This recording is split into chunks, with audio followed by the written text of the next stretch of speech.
Sabe, amigo, após uns 20 anos desde a primeira vez que Jesus me chamou para, para a sua presença, né, como diz na Bíblia, para a sua maravilhosa luz, eu tenho percebido uma coisa. Veja, nesses 20 anos, mais ou menos, esses poucos 20 anos, mais ou menos, de fé, eu tenho percebido uma coisa. Tenho percebido algumas coisas, algumas estratégias do mal para levar o ser humano à perdição. E eu quero deixar nesse vídeo algumas delas, algumas dessas estratégias do mal que eu tenho percebido. A primeira delas, a primeira dela é deixar o ser humano aquém do conhecimento da Bíblia Sagrada, né? É deixar o ser humano afastado de Deus completamente, ficar no mundo. É estar no mundo, né? É estar no mundo e dizendo que crê em Deus.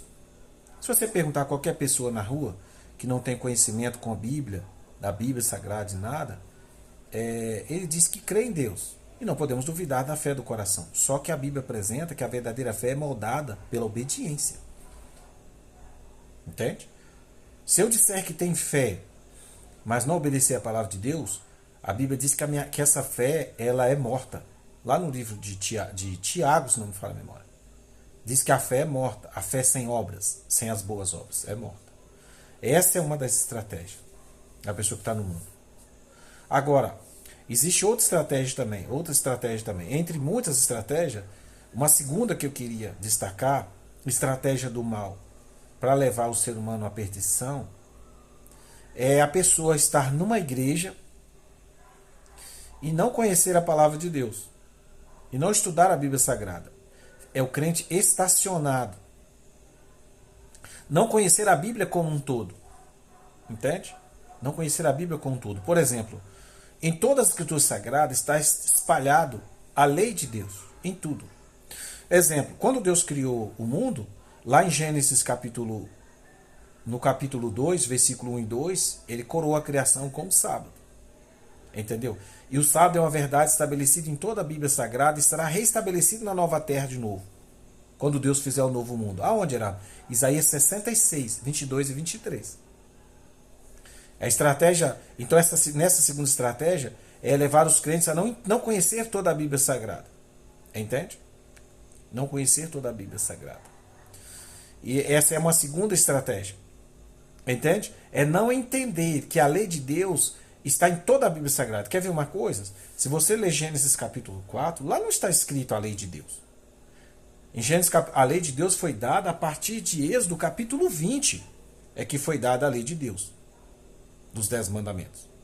No livro de Levítico também que foi dado os preceitos de Deus.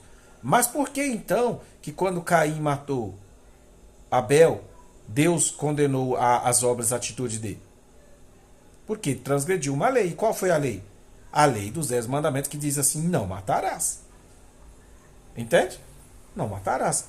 Então, por que antes de foi dada a lei, foi colocado o sábado lá na criação também? Porque a lei de Deus é a lei eterna. Ok? Então, assim, a lei de Deus está espalhada em toda a Bíblia. Então, a segunda estratégia é deixar o ser humano sem conhecimento profundo da Bíblia Sagrada. Deixar o crente estacionado. Essa é a segunda estratégia do mal. E a terceira estratégia do mal é que está em Apocalipse 3, na igreja de Laodiceia. É manter os crentes que têm conhecimento da verdade, manter eles mornos. Nem frio nem quente, mas mornos.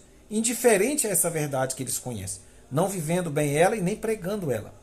Sendo os crentes, como dizem por aí, relaxados. Essas são as três principais, uma das três principais verdades que eu tenho percebido ao longo desses 20 anos na igreja. Então, eu me pergunto a você agora, meu amigo, qual dessas três você se identificou? Qual dessas três? Fica aí uma coisa. Fica aí para você, meu irmão, e para mim, um alerta. Entende? A qual desses três enganos nós nos identificamos? Que nós possamos, sabe, buscar o caminho, o verdadeiro caminho do Senhor, revelado na palavra. Amém? Pense nisso.